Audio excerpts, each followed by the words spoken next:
Your daily dose of sports and fun. This is the Morning Drive Podcast from Double T 97.3, presented by Cantex Roofing and Construction. I'm Mike Hebert, owner of Cantex Roofing and Construction. Every day is game day, and we'll get it right when it comes to your roofing, construction, windows, and mirrors. Call Cantex Roofing and Construction today. Together, we are one serving you. So I was at the grocery store last night, and this young man at the pharmacy, he asked me, he goes, do you work for Texas Tech football? I had a Lady Raiders shirt on.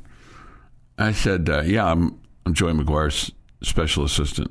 I'm his senior advisor. I said no. He said, I think I've asked you this before. I said, no, I work for the radio station. And he said, oh, so what do you think about Saturday? I said, I'm nervous. He goes, me too. Are you nervous about Saturday? I think it's losable. I think you're the way better team, but I still think you could come away with a loss. So if that puts me in the nervous category, yeah, I guess I'd fall there. I want to give credit to Kansas State. I think they're a good enough team. And, obviously we've not handled the playing there very well in the past. So, clearly their atmosphere and all that has something to do with it. Sure.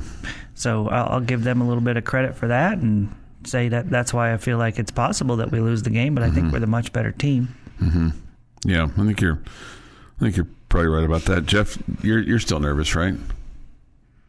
Why would I be nervous about a guaranteed loss? I know it's coming.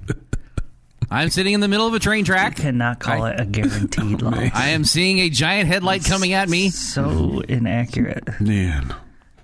You cannot call it a guaranteed loss. Why would I be nervous? I already know what's coming. Yeah.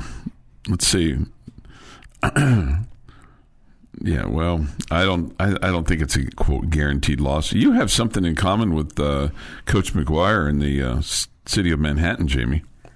It's his favorite road stop. It's his favorite place for a Big 12 road game. Okay. He loves going there. Yeah, I like going there too. Yeah. All the stuff that is Kansas State. So it's really not Kansas State part for me. It's just the town and the pizza place that I like and a hiking place that I like. Have you? Do they have an M there? What do they have? They have a K. Is it KSU in the side of the mountain or an M? M for Manhattan? No, I think it's a K. It's a K? Yeah. Have you hiked that yet? I have, but it's not a hike. It's just a walk. Okay. I mean, it's up a little bit, but it's no BYU thing. No, right? Goodness, no. You barely break a sweat. Do you think? I've been thinking about this BYU thing. I've been wondering if maybe. Do you think I could make it to the top of the BYU thing? I'm not really sure what. It's hard. Okay. It's really hard. Because, I mean, you're in mountain air, obviously, right? Yeah, and it's really hard. I mean, if you decided, hey, I'm going to make this take 2 hours, but I'm going to do it, you could do it. See, once, I mean, you know me, I'm kind of a stubborn guy. That if somebody tells me I can't do something, that I'm not makes saying me, you can. No, I know you're not. I know you're not. But I mean, like if others said, "Oh, you can't do that," you can't do that, then I would. If it meant crawling the last 50 feet, I would do it, just so that I could say that I did it. It's a long ways up there. I mean, there's a lot of switchbacks. Okay, and I took a couple minutes more times than not each time I got to a switchback. I mean, so it's like a hike for catch your breath a little bit. Yeah. 10 minutes and catch your breath for a minute or two and then go again. See, I have great respect for you, and I'm being this in all seriousness. I have great respect for your hiking and your acumen along those lines and your shape. So when you tell me I'm catching my breath, I'm like, no, man. My breath would be lost pretty early on, I'm afraid. But, I mean, that just means you go slower. Yeah. Doesn't mean you can't do it. Yeah. I'm not running up that thing. There's probably people. There were people that were. I'm sure there are, right. I moved out of the way of those people. Yeah, right. Because they were in much better shape than me. I'm with McGuire on this one. It's a guaranteed loss till it isn't. can't call it guaranteed. No. Can't call it a guaranteed loss. Not at all. Okay, so lots of things at DoubleTSportsNetwork.com for you to review with regard to Texas Tech football this weekend. There's an article written by Rob Bro. Baron Morton is back, baby. This Texas Tech offense is good enough to win the Big 12. I like that attitude. Clint Scott, get to know Kansas State. Okay. You know, if you see Weird Robert while you're there, if you're going, just shake his hand. Be nice to him. He means well. But he's a weird dude, man. There's no question about that. We've got Red Raider Recon podcast. So no relation? To me? Yeah. No relation to me. Sure? Positive. Okay. Positive. Have you done a DNA swab? No, I'm not. Okay. I mean, it's Weird Robert. I might be a little off, but I'm not Weird Robert off. I mean, foam finger, tailgate food home for, the off season like a squirrel, probably has the same purple hat and jacket that he had 40 years ago. I told somebody the other day, I said, he looked old 40 years ago, and he still looks old today. But, I mean, he's a passionate fan, and he'll wave his number one foam finger in your face if you get up next to him. In your face? Yeah. He'll those probably show him on TV too. Weird Robert, there he is. So we'll see. We'll have coverage for you all morning long on Saturday. Begins at 7 a.m. with Optimum Game Day Live. Then Texas Tech and Kansas State coverage from inside the stadium at 1:30, and the kick at 2:30 from Bill Snyder Family Stadium there on the campus of Kansas State University. Are you jealous of his celebrity status? Do you feel like he's got a bigger celebrity status with the Kansas State fan base than you do with the Texas Tech fan base? There's no question he does. I'm not. No, because that kind of fame, I think it's mockery. I think the K-State people probably Here's the thing. I think K-State people to a fan, to a person, look at Weird Robert and go, that crazy SOB. I wish he wasn't part of our fan. Rangers game. Mm-hmm. And someone asked me where I was from, and I said I was from Lubbock, and they said, "Oh, you must know Chuck Heinz." I'm not sure who's going to win that fight there, Chuck. Did you say no? I did. Yes, I know Chuck Heinz. Never heard of him. Never heard of him. This Day in Sports History is next. Today's the final Thursday of October, by the way. Okay, just so you know. Well, it is the 30th. Right, tomorrow's the 31st. Tomorrow's Halloween. Not going to be in October the 37th. Yeah, no. Next week. No, it's not. I'm just letting the people know. Just here to inform and entertain. Dance or two or a song or three. This Day in Sports History next. Your daily dose of sports and fun. This is the Morning Drive Podcast from Double T 97.3. Presented by Cantex Roofing and Construction. Today is Thursday, October 30th, 2025. Here is Jeff McGuire with This Day in Sports History. All Hallows Eve. Oh, nice. 1919, gentlemen. Baseball League presidents call for the abolishment of the spitball. I wonder why. I don't think it was a health. Do you think it was a health reason, or do you think it was an unfair advantage to the pitchers? I think it was to help the offense. To help the offense. Okay. 1963, Sandy Koufax wins the National League MVP award. He was at Dodger Stadium last night, front and center.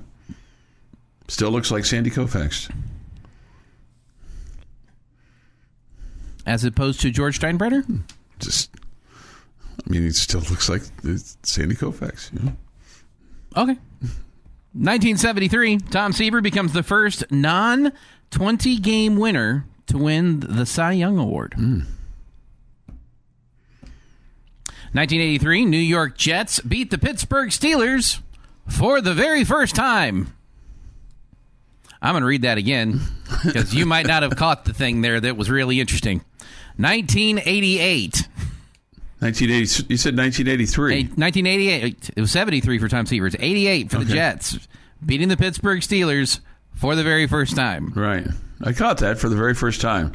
That's crazy. Yes. It just goes to show you how bad the Jets are and have been. They've had stretches where they've been really rough. Yeah. And I think they're currently going through one. Mm-hmm. 2004, NCAA passing leader Sonny Cumbie throws for 326 yards and 2 touchdowns. Defensive end Adele Duckett intercepts Dylan Miser's pass. And Torian Henderson busts through a big hole up the middle and went 43 yards for a touchdown, giving the Red Raiders a 35-25 victory over Kansas State. We need Sonny to come sprinkle some good juju on the Red Raiders. Does he get his fair due as a Texas Tech quarterback, Jamie, or does he get lost in the shuffle? I think everybody loves Sonny Cumbie. No, I think everybody loves him, but for his ability on what he did on the field, do you think he gets his due? I think he gets placed behind Kingsbury and Mahomes and Harrell and others because that's really, he was just a one-year guy. Yeah.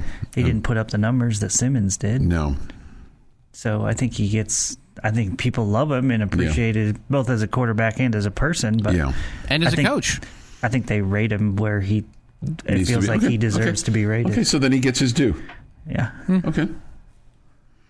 2019 Baseball World Series, Washington Nationals beat the Houston Astros 6-2 in Game 7 at Minute Maid Park in Houston to win their first title in franchise history. Washington pitchers Steven Strasburg is the MVP. That had to be a disappointing drive home for a lot of those Astro fans, for all those Astro fans.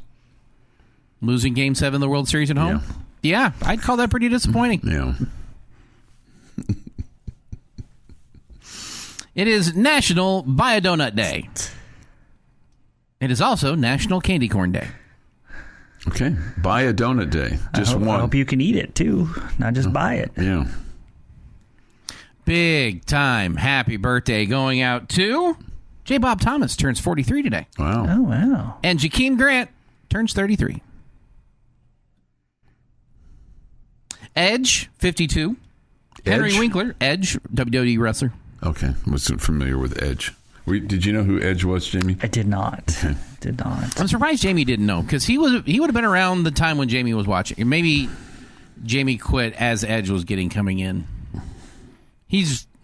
Edge doesn't seem kind of a Jamie kind of guy.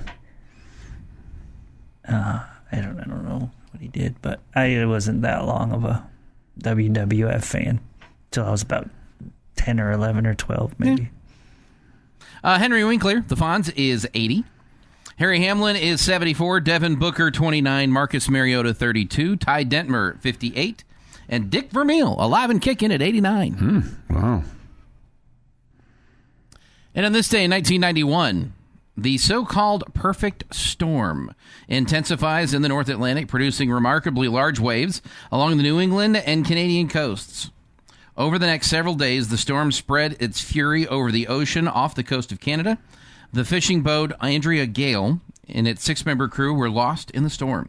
The disaster spawned the best-selling book, The Perfect Storm, by Sebastian Junger, and a blockbuster Hollywood movie of the same name. It started on the 27th, when Hurricane Grace formed near Bermuda and moved toward the coast of southern United States. 2 days later, Grace continued to move north, where it encountered a massive low-pressure system moving south from Canada. The clash of the systems over the Atlantic caused 40 to 80-foot waves on October 30th. Unconfirmed reports put the waves at more than 100 feet in some areas. This massive surf caused extensive coastal flooding, particularly in Massachusetts. Damage was also sustained as far south as Jamaica and as far north as Newfoundland. It's 10-story building coming at you in water. Yeah. It's like a movie that at the end of the movie, I was like, no, that's not why. This is not what's going to happen. That's not how that movie's going to end. Yeah. You got it wrong. This is not how it's going to end. No. Okay, now that was a dream. Okay. Fix this. No. Fix this. I really liked the movie up until that part. Brian Song says it best. They say in every true story somebody has to die. Well, this is a true story. A whole bunch of them did. And that is this day in sports history. 6:52 this morning here on the Morning Drive. Thoughts, comments, Yates Flooring Center chat line. Go to the Double T 97.3 mobile app. It is presented by Happy State Bank. Speaking of Brian song, I actually found a VHS of it, like literally yesterday. The original. The original Brian song. Yeah. I was like, hey, I know that movie. Yeah. I don't need to cry today, so I'll just put it back down. Yeah, right. That's exactly right. The Red Black Series continues today, Jamie. This will be a 8-inning. Excuse me. Yeah, this will be an 8-inning affair. First pitch at 3:30 this afternoon. So that'll be fun. The black team won the first game. Do you think the red team kind of feels like they got their nose rubbed in a little bit with the wind and all that kind of stuff, and come out fighting today? I think we'll see them try to win. Okay. I think we'll see them try to win. I don't know if there was any noses rubbed in anything, but I'm sure there was plenty of good-natured trash talking going on. Are there any stakes on the line, so to speak? I don't know the answer to that. Burgers for one, hot dogs for the other. I think it's probably just bragging rights. Steak knives for you, pink slips for you. If you don't win this game, you're off the team, so to speak. Play well, and you might earn a starting spot. I think that's what's on the line. How much? Because I think you said there's 10 to 12 guys that will have to be cut to get down to your roster for the start of the season? I think it's more like 6 to 9. 6 to 9, okay. Do you think those decisions have already been made, or do you think the Red Black Series weighs heavily for those guys? I wouldn't say they've already been made per se, but I would think they have a good idea. And so, I mean, every opportunity that a guy gets to have an at-bat or get out there on the mound is an opportunity to help his cause or hurt his cause. Will they make these cuts more They have to do it, I believe, they have to turn in a roster to the NCAA, I believe, December 1st. Okay, so still have a little bit of time, but you probably, if you haven't done it by end of this week, you're probably going to go, well, I kind of had my shot, right? Well, at the end of this week, you're really not getting. I mean, they'll have some individual workouts left, but they won't. Yeah, there will be no more scrimmaging. Yeah, so you'll probably know. I don't know. Not but I mean they'll. I don't know when the coaches will tell the guys. I assume it'll be pretty quick, soon after, within a week or so. Yeah, so they can, if they want to continue to play baseball, they can go find another school. They start looking for their next spot. Yeah. Which is. That's the hard realities of life when things don't necessarily work out. So it's tough. The Morning Drive podcast from Double T 97.3 is presented by Cantex Roofing and Construction. We're on the Morning Drive. Good morning with Jamie Lent and Jeff McGuire. I'm Chuck Heinz. Yates Flooring Center chat line is open. Go to the Double T 97.3 mobile app to participate. The mobile app presented by Happy State Bank. Okay. Sheil Wood is the defensive coordinator for the Texas Tech Red Raiders. You think he'll be here next year? Or do you think he gets a head coaching opportunity? I mean, there's a lot of jobs that are going to be open, and the trickle-down may eventually lead to an opportunity for him somewhere. Yeah, man, that's a good question, Chuck. I'm hoping he is. Absolutely. Wouldn't be surprised if he got an opportunity elsewhere. He's obviously done a terrific job. You see, he's kind of moved almost every year the last 4 or 5 years. Yeah. So I wouldn't be surprised at all if he got a head coaching gig elsewhere. And I would be shocked if he doesn't get a head coaching job. Definitely be rooting for him. Yeah, and here's the deal. The question then becomes, is it a good enough head coaching job for him to make the jump? From being a DC to a HC? Yeah, but I mean, sometimes the opportunity is there, but what you want from a resources standpoint isn't necessarily there. And as we're moving further and further into this, money pay for play situation, if you're a head coach and you're a potential head football coach, you want to be able to go somewhere that at least has some resources. They're not going to have the same as Texas Tech, obviously, or Indiana or Ohio State, but you want to make sure that you've got some resources to play with so you can have an opportunity to win to a certain degree. What universe did I just wake up in? We were talking about the halves being Texas Tech and Indiana in college football. Well, I mean, tell me I'm wrong. Craziness. I know it is. I wouldn't say they're the only ones, but no. Obviously those two schools have used it to their advantage. Yeah. All right. Meanwhile, he is the defensive coordinator for Texas Tech and will be on the sidelines on Saturday when Tech and Kansas State meet. He was asked the other day, what's the difference between K-State now and at the start of the year? They are on a roll. Point-wise, last 4 games, 2 times 34 points, 41 and 42. I think they're in a groove. I think some of those early games, you go to Dublin, Ireland to play the opener against a really good opponent. You lose by 3. You come back, jet lagged. You got to flip your whole schedule. You play a North Dakota State or just a North Dakota team. I suspect they're probably a really good FCS program. I don't know what their record is, but that's a hard way to start the season, I think. Army, they played them and lost at home by 3. That's a really difficult game. It's a different type of game. Those academy games, when you don't play those academy teams, they're tricky games to handle. So I guess there's a lot of reasons that I could look into on the surface and just say I can see why maybe they had some challenges early. They're really well coached. They've got really good players. They've got a great scheme, and they are hitting their stride. I think they're playing the type of football that they expect to play, and it's certainly going to be a great challenge for us on Saturday on the road. And it appears, too, Jamie, that over the last few weeks, this is a football team that's, despite the early adversity, that has not given up. No question. You wondered about it early on in the season, but the last 2 weeks, the last 2 games, because they've had a bye in the middle there, have showed you that they're all in and still fighting. If you're attacking Texas Tech's defense with K-State's offense, do you want Avery Johnson to run the ball just a little bit more, or do you want him to try to attack the secondary of Texas Tech with his arm? Yeah, I would think that's the better route, is trying to get the ball down the field and challenge the defensive backs. And in the times that you've had struggles, it feels like that's been a big part of it, specifically the ASU game where they hit you with a couple of big plays. Johnson so far this year is 151, 240 attempts, just 2 interceptions. He's thrown through 1,792 yards and 15 touchdowns on the season. And, of course, we all remember a couple of years ago where we made him look like a Heisman Trophy candidate with his 5 touchdowns, et cetera, et cetera. Don't need to go through that again. And they've got a receiving core that they like to spread it around too, much like the Red Raiders. So you've got to be cognizant of what's going on down the field. Mm-hmm.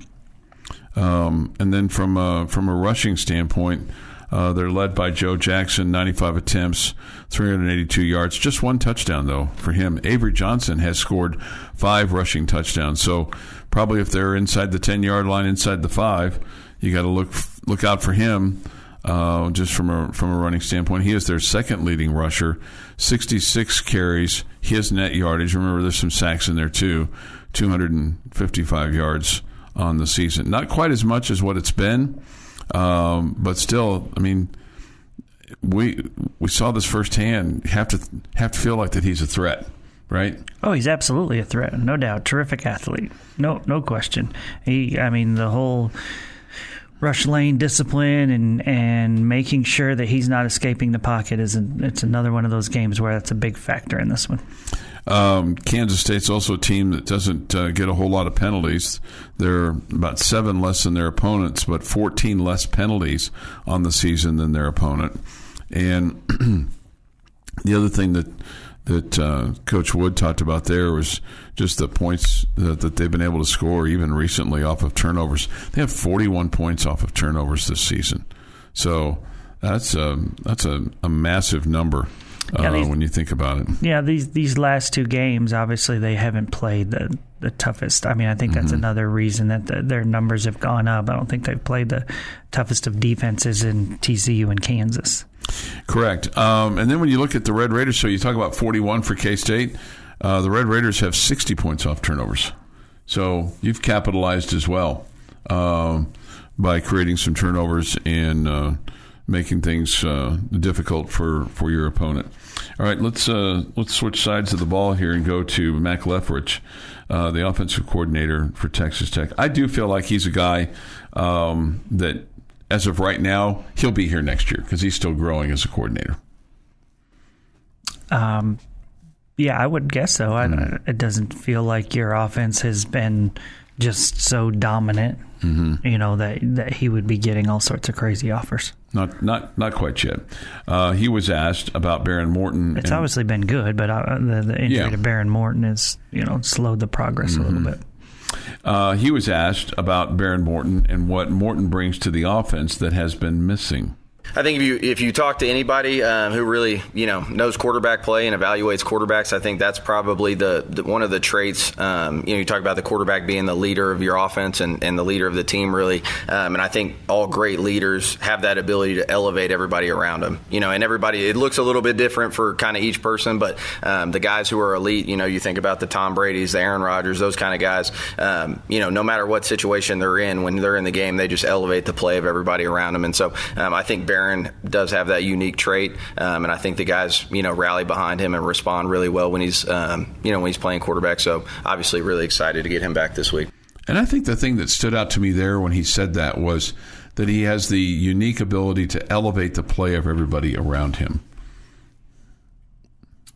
Okay. I mean, I think there's truth in that, and I think there's truth in that in quarterbacks. Of course, when he said anybody that evaluates quarterbacks, I'm like, hey, all 60,233 of us are evaluating the quarterback and know what plays should be called, right? I mean, I just sarcastic there, obviously. There are simple things there, and that Barron, I feel like, is able to read defenses better, get you into better plays. I think Barron right now is better because he's able to read the defense at throwing the football and making your offense more versatile than it was when Will Hammond was running behind center. So I think that Barron, the leadership, I think is huge. I think the guys trust in Barron, all that good stuff. And I'm sure he elevates them, but a big part of it is because the passing game is so much better. 7:25 this morning here on the Morning Drive. Jamie's question of the day is next. The Morning Drive podcast from Double T 97.3 is presented by Cantex Roofing and Construction. Jamie's question of the day on Double T 97.3 is brought to you by Connecticut of West Texas. We are leaving Red Raider football now and heading to Red Raider basketball. Okay. Very simple question for you today. You get 3 games to guarantee wins. Which 3 are you picking?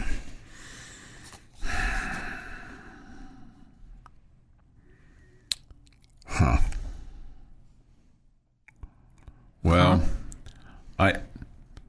I'm just going to be. I want to say Duke. I really do. I want to say Duke. So I'm going to say Duke and the 2 Houston games. The one there and the one here. I'll take those 3 games. So Duke on December 20th in Madison Square Garden. The Houston game, the first one at the Fertitta Center, is on January the 6th. That might be, maybe I was going to say it might not be quite as raucous, but they're going to have a full house every night. It doesn't take much to fill that place, and even though the students aren't going to be there, the townies will be there. And then the game here on January the 24th against Houston 18 days later. Those are my 3. Okay. Houston in Houston, Houston at the USA, and Kansas would be the 3 I would pick. And I have a feeling you won't need a guaranteed like the Houston's. That's gonna be a tough matchup. Mm-hmm. Like that's a flat out tough matchup. Guaranteeing both of those, like splitting that series would be awesome. But I don't know that you need to put a guarantee on the Kansas. But I'm gonna Houston, Kansas. Okay, so I'm thinking kind of like you are, Jeff, in that I don't want to guarantee one. I think you're gonna already win. Okay. Does that make sense? So I'm trying to pick some tough ones here, but I'm with you, Chuck, in that I want that marquee win that will get people's attention in non-conference play and feel like we're legit. And that's go beat Duke in New York. And I think you'll have a lot of eyes focused on you and respect. Okay. After that, I'll take the Houston road game on January the 6th. And then after that, I will take the, I believe, last game of the regular season, March 7th at BYU. So those, again, I'm not picking the home games. I would want to win the home games more. Yeah. But I feel like these are the more challenging ones, so I'm picking the more challenging ones to guarantee. Okay. That makes sense. Yeah. I feel like you have a shot to win without my guarantee in the home games. Okay. You have a shot to win the ones on the road, too. It doesn't matter. You're going to be favored in an awful lot of ball games this year, obviously. Yeah, but you would think at Houston, at BYU, probably not. Probably not. Yeah, depending on, as you sit here today, right? We'll see what happens. Yeah, as you sit here today. But winning at BYU at the Marriott Center is, man, it's really, really tough. And I think winning at Houston, I mean, even though you did last year, it's going to be. You did it last year without your best player for most of the game. And your coach. Yeah. So maybe it's not so hard to win there. Maybe we just got to tell our best guys to go sit down for a while. I'm kidding. I'm absolutely kidding. Right.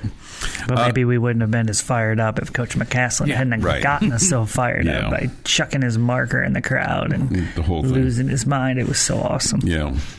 Somebody says this, Duke game, Big 12 championship game, and national championship game. Oh, okay. Yeah, all right. Sure. Okay, there you go. We'd all sign up for that. This guy's actually smarter than us. Well, we screwed that one up, boys. Well said. Both Houston and BYU. The BYU pick is really smart. And I just thought, the Duke just kind of, not that you need to be put on the map, but man, that's going to be it's going to be a big time eyeball event, and it's in New York, and it's going to help you get, boost you up in the rankings and all those kinds of things. It will legitimize you because people look at Duke and think that they're, a blue blood, which they are, and you go beat them in New York, and I think that it will give you legitimacy, and it will also put a lot of attention on you. People will believe in you more. So maybe that helps in the rankings. If you play Purdue, I would want to guarantee that one. Yeah, there's that. You play them in the Bahamas. But, okay, if you had your choice, if you had your choice between Duke and Purdue for a guaranteed win, I'd still take Duke because it's in New York. It's in early December. Football is on kind of a little bit of a hiatus because you've already had the Big 12 championship game would be that weekend. But anyway, I'd still take Duke over Purdue, even though Purdue might be the higher ranked team. I thought we figured out that we're going to be hosting a college football playoff game the day before. I wouldn't call football on a hiatus. Yeah, right. No, it's not. I was trying to think about the calendar in my head, and it wasn't working. It didn't work out. Obviously, I'm assuming things. I'm somewhat tongue-in-cheek there. Yeah. But you could be. It's possible. Hosting or playing somewhere else. Sure. So I surely wouldn't call it. No, you're right. You're right. I just had the wrong dates in my head.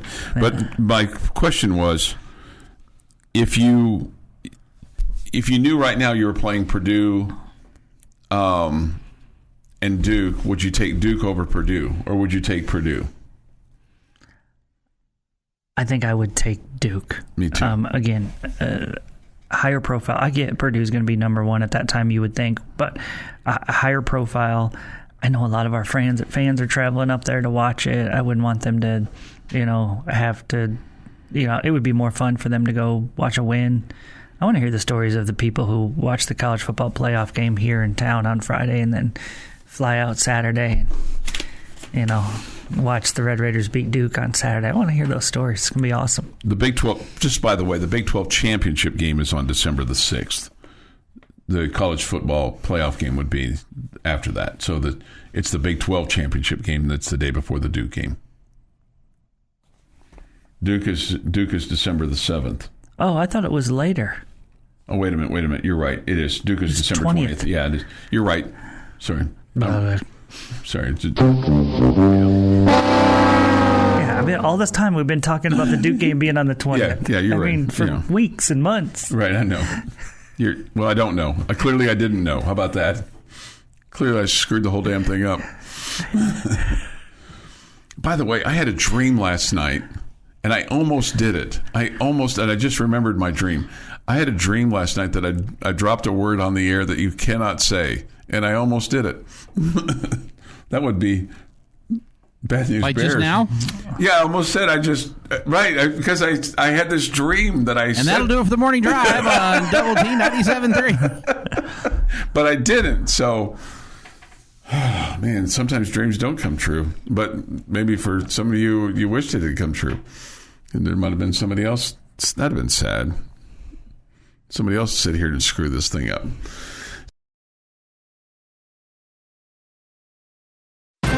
This is the Morning Drive Podcast from Double T 97.3, presented by Cantex Roofing and Construction. What's the Stars record when you play this thing? Well, it's whatever their record would be during the week. Mm-hmm. I don't have it drawn out or anything. Yeah. This is not the Stars are going to win tonight. This is a Stars that are going to play tonight. Mm-hmm.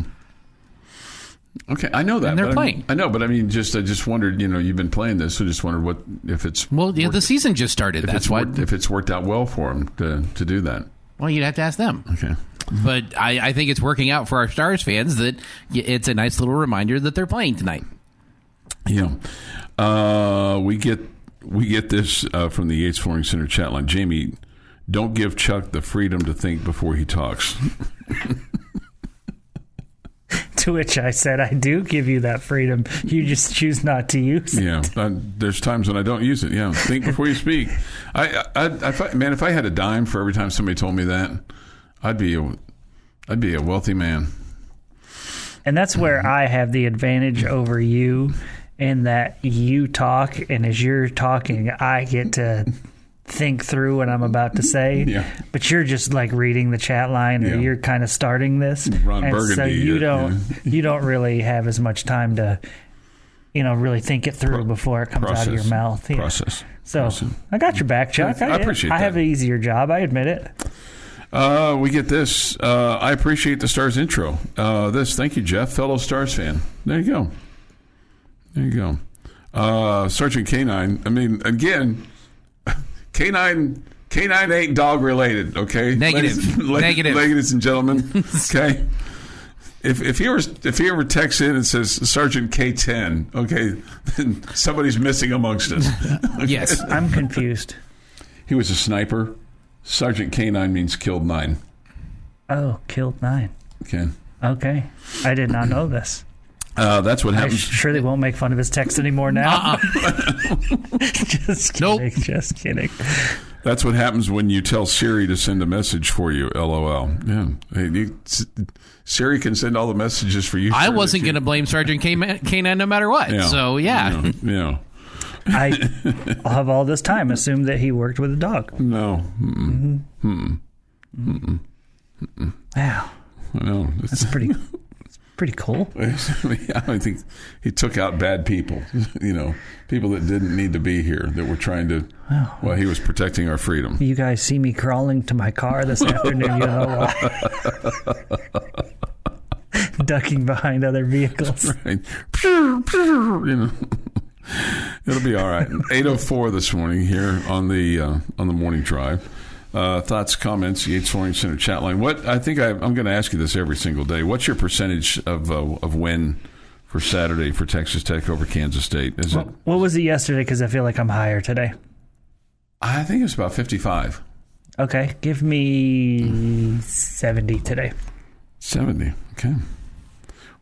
I just put my prediction down on paper, and you can go to doubleTSportsNetwork.com now and see the entire staff. You'll find out for the first time this season that we have had people pick against the Red Raiders. Oh, my. Wow. For the first time this year. Wow.